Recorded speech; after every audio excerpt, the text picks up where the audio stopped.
All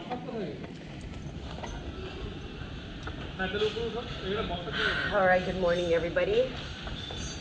Um, I'm at Kuala Lumpur Airport in Malaysia, and it's about 6 o'clock in the morning. I stepped at the airport. My plans didn't go well. God had other plans for me. So I'm no, overseas traveler, and in fact, this is the first time that I'm traveling outside of the Philippines. And so when I first purchased my ticket in US, my ticket was leaving SFO, arriving in Manila, staying there for a little bit, and then going back to Manila Airport, coming to Kathmandu and going to Nepal. And I didn't have a return ticket. I didn't have a return ticket because I didn't know how long I was going to trek the Himalayas. I didn't know if I wanted to do a 14-day trek or a 21-day trek, so I didn't buy a return ticket. Well, I found out that, with immigration and everything, one has to have a return ticket, or else they can't go, they can't enter the country. So when I left Philippine airports yesterday, I got on the Malaysia Airlines, and now I'm here at Kuala Lumpur. I was supposed to transfer from Malaysia onto Himalaya Airlines to get to Kathmandu, and that didn't even happen, because when I arrived here, the boarding flight for Himalayas yesterday was at 6:30, and Malaysian Airlines arrived at like 5:45. So I rushed all over the place and to try to board and try to get my boarding ticket. And when I got to the boarding station, they said that they closed at 5:30. I got there at about maybe, I don't know, 6:05, and they said that they couldn't board me a ticket because they closed at 5:30. And I cried, and I talked to the supervisor, and I'm like, I've got to go to Kathmandu, please issue me my boarding ticket. So, he felt some compassion and looked at my ticket, and he was about to give me my boarding ticket. But when he looked at it, he was like, ma'am, when's your return date back to the Philippines or back to SFO? And I'm like, what do you mean? When's my return date, right?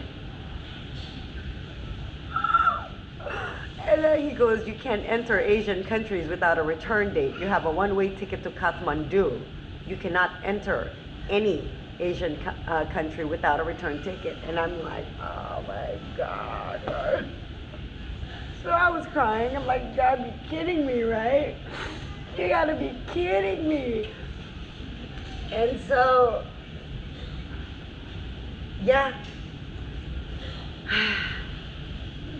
I called my mom, and I was like, Mom, you're not letting me in. Da, da, da, da. Thank God my mom was up at she was still up at 3 in the morning, and she was telling me to calm down, and I just felt lost.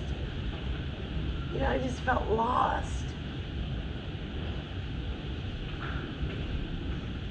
And,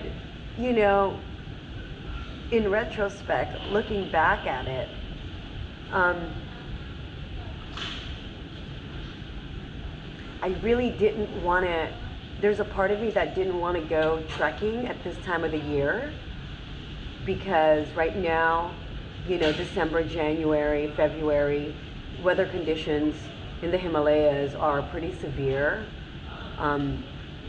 It's unpredictable, and when I got out of when I was asking, this woman from Tibet saw me and try to comfort me.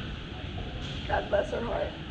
And was like, where were you going? I'm like, I missed my flight. She's like, where were you going? And I said, well, I was going to trek the Annapurna Circuit Trek, and I was going to Nepal. And she was like, oh, you're going to trek the Annapurna Circuit Trek.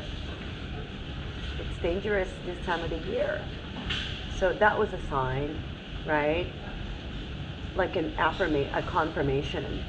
And even before that, I had already been thinking, while I was still in the Philippines, like the last 4 days, I had been thinking that I needed to like reschedule this trip. And every morning I woke up, I was like, I didn't want to go. And, my body, my mind, and my spirit was telling me that it was telling me to reschedule. And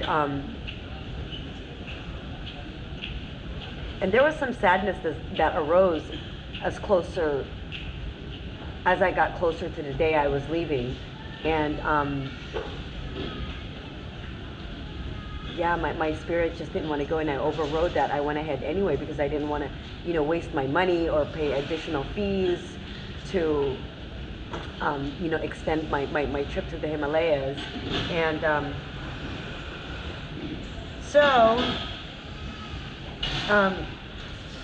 I finally calmed down, like after a half an hour of being like a lost puppy, and came to a realization that this is God's path for me. There's a reason why I'm not going to the Himalayas, maybe to prevent some unknown tragedy. Maybe God was trying to save me, and because I really wasn't prepared for this trip in terms of my gear and spiritually and emotionally. I wasn't in tune with it, and so and here I am at Kuala Lumpur airport, sort of like, okay, got here at like 6, it's 12 hours later, and I've come to my mom is like, well, you're already there in Malaysia, why don't you just explore and spend New Year's there, or why don't you go see your cousin Richard? I think he's in Singapore, he's a train ride away, I think. Or Thailand is right there, why don't you go? And and I told her, I said, Mom, I'm just really not prepared to go to these countries just yet. Although that's the plan, but I like mentally I wasn't ready. There was a huge part of me that really wanted to spend New Year's in the Philippine Islands, and again, I didn't want to leave, and so here I am. I finally came to a realization that I'm like, fuck it, I'm gonna go ahead and go back home. So I bought a ticket back. I'm going back to Manila. My flight is it's an 8:20. It's 6 o'clock. I'm boarding at 7:30, and I'm happy to go back home. I'll deal with adjusting my ticket. And I really wanted to go in March, so now it's really actually happening. I'm going to, deal with my ticket and reschedule it for the beginning of March, where the weather in the Himalayas are much more, suitable for trekkers, and it's not too dangerous, and so yeah, that's where I'm at.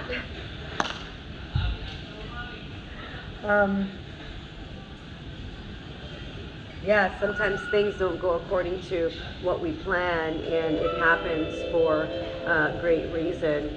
Maybe the power above is trying to save us, and there's a reason why our plans divert or derail into another direction. And so I'm grateful because I probably would have died if I was trying to solo trek in the Himalayas at this time of the year.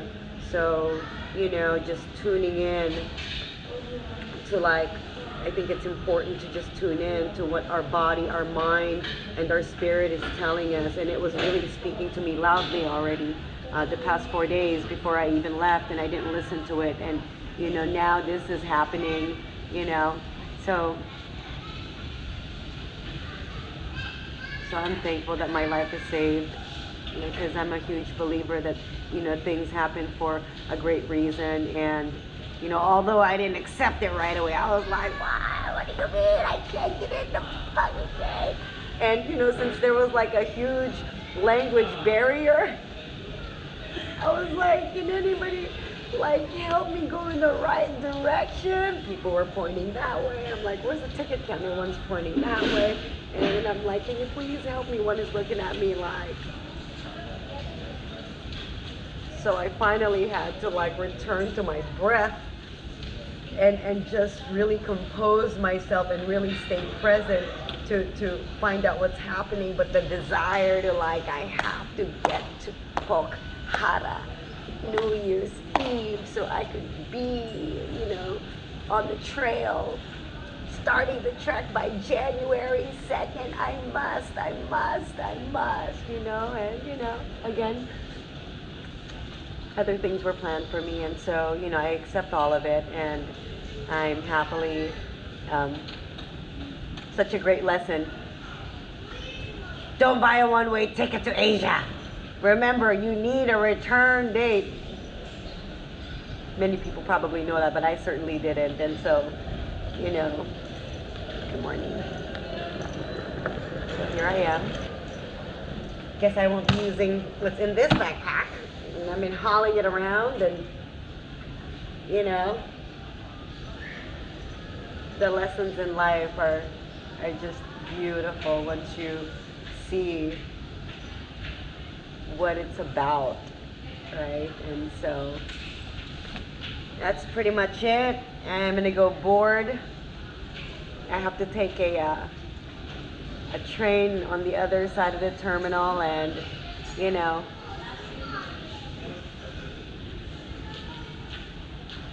again, it's about the journey, not the destination. So, it's all good. My mom was shaking her head.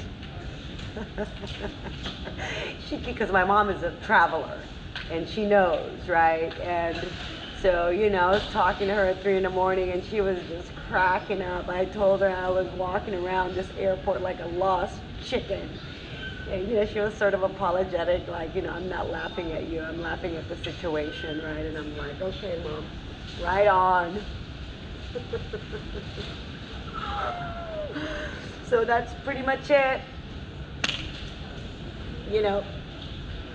If there's one thing I learned is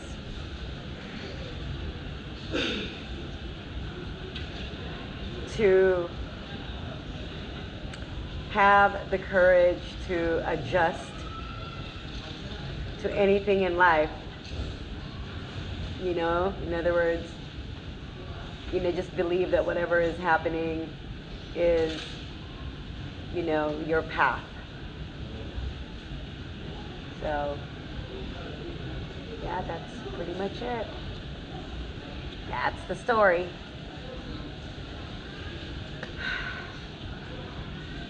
Namaste. See you back in PI.